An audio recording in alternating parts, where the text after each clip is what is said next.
PTI intra party election भी कराने जा रही है। दोनों चीज़ें पीटीआई कराने जा रही है। इंट्रा पार्टी इलेक्शन भी कराने जा रही है, रिव्यू भी दायर करने जा रही है। और रिव्यू दायर करने का मकसद सिर्फ ये है कि इस निज़ाम को मज़ीद गंदा और नंगा किया जा सके। पूरे पाकिस्तान को इस बात का पता है, बच्चे बच्चे को पता है कि पीटीआई ने इसलिए पहले अनाउंस नहीं किया कि गिरफ्तारियाँ हो रही थी, छापे पड़ रहे थे, पुलिस पहुँच जाती थी, लोग अगवा हो रहे थे, लापता हो रहे थे। पूरे पाकिस्तान को पता है, लेकिन काजी साहब को इस बात का नहीं पता। दो चीज़ों को काजी साहब ने बहुत इज्जत दी है। एक पीटीआई के आइन को कि पाकिस्तान अगर बच सकता है तो पीटीआई के आइन पे अमल से बच सकता है, और एक उन्होंने इन 14 लोगों को उन्होंने कहा कि ये 14 लोग बड़े इंपॉर्टेंट हैं।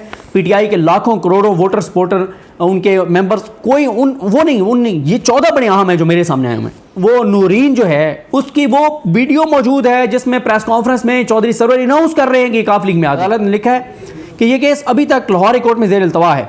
जब तक एक केस लाहौर हाई कोर्ट में ज़ेर समाअत था तो दूसरा केस पेशावर हाई कोर्ट में 9 दिसंबर 2023 को दायर किया गया। पेशावर हाई कोर्ट में दायर दरखास्त में की गई इस्तदा को भी फैसले में शामिल किया गया। अदालत ने लिखा है कि लाहौर हाई कोर्ट में तीसरा मुकदमा भी दायर किया गया जो 3 जनवरी 2024 को खारिज कर दिया गया, और इसमें कहा गया कि पीटीआई की तरफ से जो रिलीफ मांगा गया है वो उस वक्त तक नहीं दिया जा सकता जब तक एक्ट की कोशिशों को आइन के आर्टिकल 17 से मुतसादिम करार नहीं दिया जाता। अदालत ने अपने फैसले में इस सवाल का जवाब भी दिया है कि क्या पार्टी एक ही केस 2 मुख्तलिफ अदालतों में ले जा सकती है। अदालत ने लिखा है कि कोड ऑफ सिविल प्रोसीजर 1908 के शिक 10 के मुताबिक कोई भी जमात एक ही मामला 2 मुख्तलिफ अदालतों में नहीं ले जा सकती। वो मामला उसी अदालत में जाएगा जिसमें पहले से ये मामला उठाया गया हो, क्योंकि इससे इम्कान होता है कि 2 मुतजाद फैसले आ जाएंगे। पेशावर हाई कोर्ट ने भी इस पहलू को यकसर नज़रअंदाज किया क्योंकि लाहौर हाई कोर्ट में 5 रुकनी बेंच यह मामला सुन रहा था। अदालत ने फैसले में जमहूरियत और आइन के आर्टिकल 17 से मुतल्लिक लिखते हुए कहा है कि जमहूरियत इस केस की बुनियाद है और जमहूरियत ही वो बुनियाद है जिसकी बिना पर पाकिस्तान का वजूद मौजूद है। अदालत ने पीटीआई के उन 14 शिकायत करने वाले अरकान का भी जिक्र करते हुए कहा है कि इन अफराद को तवील अरसे से बतौर उम्मीदवार पार्टी इंतखाबात में हिस्सा लेने और वोट के हक से महरूम किया गया। मतलब वो जो 14 लोग आए रेलू कट्टे, वो जो चाबी वाले खिलौने जिनको भेजा गया था, उनको बड़ी इज्जत दी है काजी फैसल साहब ने। दो चीज़ों को काजी साहब ने बहुत इज्जत दी है। एक पीटीआई के आइन को कि पाकिस्तान अगर बच सकता है तो पीटीआई के आइन पे अमल से बच सकता है, और एक उन्होंने इन 14 लोगों को उन्होंने कहा कि ये 14 लोग बड़े इंपॉर्टेंट हैं। पीटीआई के लाखों करोड़ों वोटर सपोर्टर, उनके मेंबर्स, कोई वो नहीं, ये 14 बड़े अहम हैं जो मेरे सामने आए हुए हैं।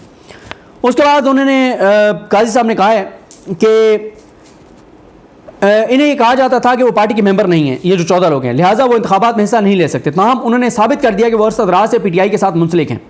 अदालत ने लिखा है कि पीटीआई ये साबित करने में भी नाकाम रही है कि वो पार्टी के मेंबरान नहीं है, हालांकि वो नूरीन जो है उसकी वो वीडियो मौजूद है जिसमें प्रेस कॉन्फ्रेंस में चौधरी सरवर अनाउंस कर रहे हैं कि काफ लीग में आ गई है, लेकिन काजी साहब कहते नहीं, नूरीन अभी भी पीटीआई में।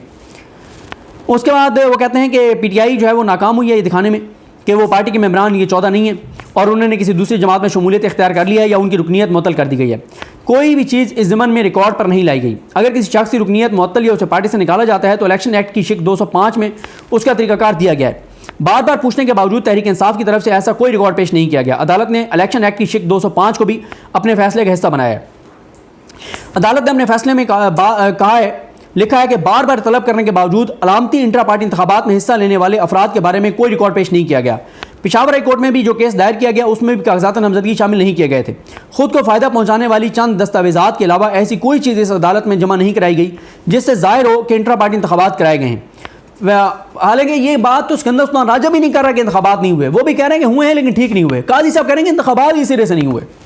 फैसले में कहा गया है कि इलेक्शन कमीशन और अकबर एस बाबर समेत दीगर फ्रीकैन के वकला ने इंट्रा पार्टी इलेक्शन में 10 खामियों की निशानदेही की है।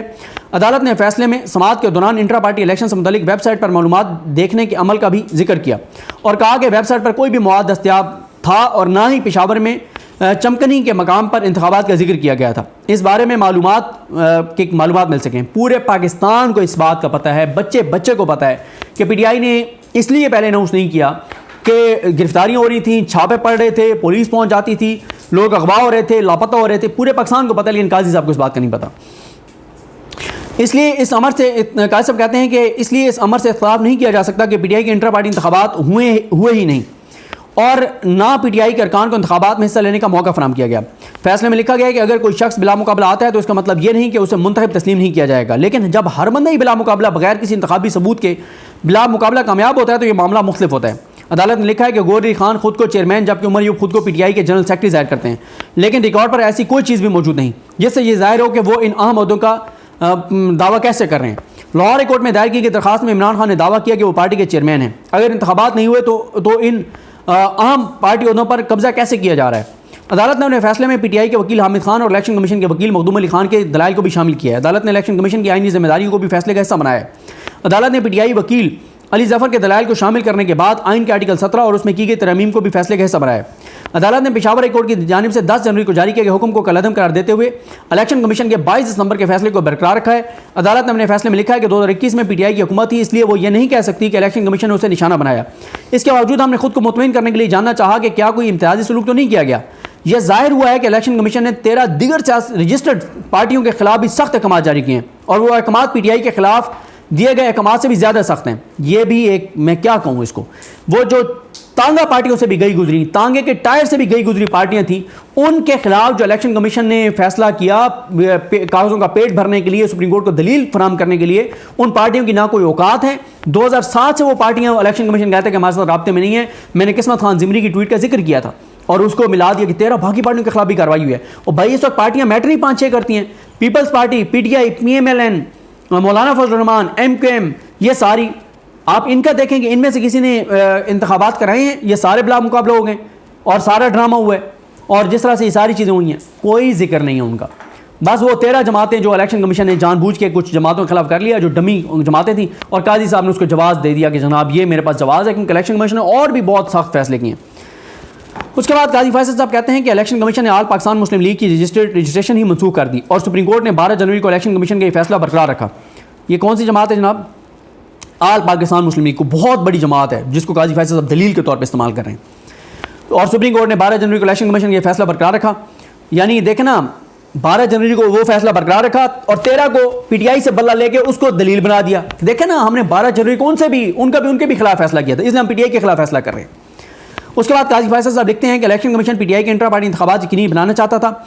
सिर्फ सर्टिफिकेट पेश कर देना ये साबित करने के लिए काफ़ी नहीं कि इंट्रा पार्टी इंतखाबात का इनेकाद किया गया है। इस केस में बादी नज़र में इंतखाबात के इनेकाद से मुतल्लिक शवाहिद पेश नहीं किए गए। पार्टी के मेम्बरान ने इलेक्शन कमीशन से शिकायत की थी कि इंतखाबात नहीं हुए। इन शिकायत करने वाले अफराद को सिर्फ ये कहकर इनकार कर दिया गया कि वो पार्टी मेम्बरान नहीं है, इसलिए पार्टी इंतखाबात में हिस्सा नहीं ले सकते। अदालत ने लिखा कि अगर किसी रुकन को पार्टी से निकाला जाता है तो उसका तरीकाकार इलेक्शन एक्ट की शिक 205 में दिया गया है, लेकिन इन मेम्बरान को निकालने इसके हवाले से कोई शहादत पेश नहीं की गई। उसके बाद काजी फैसल साहब लिखते हैं कि जमहूरियत पाकिस्तान की बुनियाद है, जिसका आम पहलू यह है कि हर शख्स आम और इंट्रा पार्टी इंतखाबात में हिस्सा ले सकता है। इससे काम कोई भी चीज़ डिक्टेटरशिप की राह हमवार कर सकती है। उसके बाद काजी फैसल साहब ने करार दिया है कि इलेक्शन कमीशन एक आईनी इदारा है और इलेक्शन एक्ट की शिक 208 इलेक्शन कमीशन को इख्तियार देता है कि वो इंट्रा पार्टी इलेक्शन का मामला देख सकता है और पार्टी के इंतखाबात 5 साल के अरसे के दौरान कराने ज़रूरी हैं।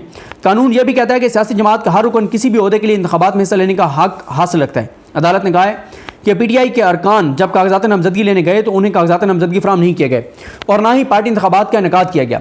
पीटीआई सेक्रेटरीट की तरफ से जो नोटिस जारी किया गया उसमें बताया गया कि इंतखाबात पेशावर में होंगे, लेकिन किसी मकाम का जिक्र नहीं था। बाद में इंतखाबात के इनेकाद का मकाम पेशावर के नज़दीक एक गाँव चमकनी में मुंतकिल कर दिया गया। फैसले में लिखा गया कि पीटीआई की तरफ से लाहौर और पेशावर हाई कोर्ट्स में इलेक्शन एक्ट की शिक 215 की झेली शिक 5 को चैलेंज ही नहीं किया गया, लेकिन फाजिल जजेस की तरफ से दी गई ऑब्जर्वेशन के जरिए इस कानून को गैर मौसर किया गया।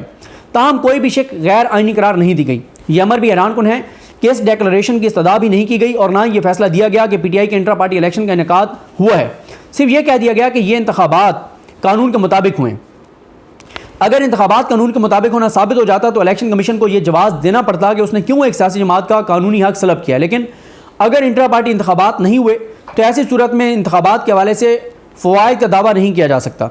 सुप्रीम कोर्ट ने करार दिया है कि हम पेशावर हाई कोर्ट के फाजिल जजेस की सराय से इत्तफाक नहीं करते कि इलेक्शन कमीशन के पास किसी सियासी जमात के इंट्रा पार्टी इंतखाबात का जायज़ा लेने का इख्तियार नहीं है।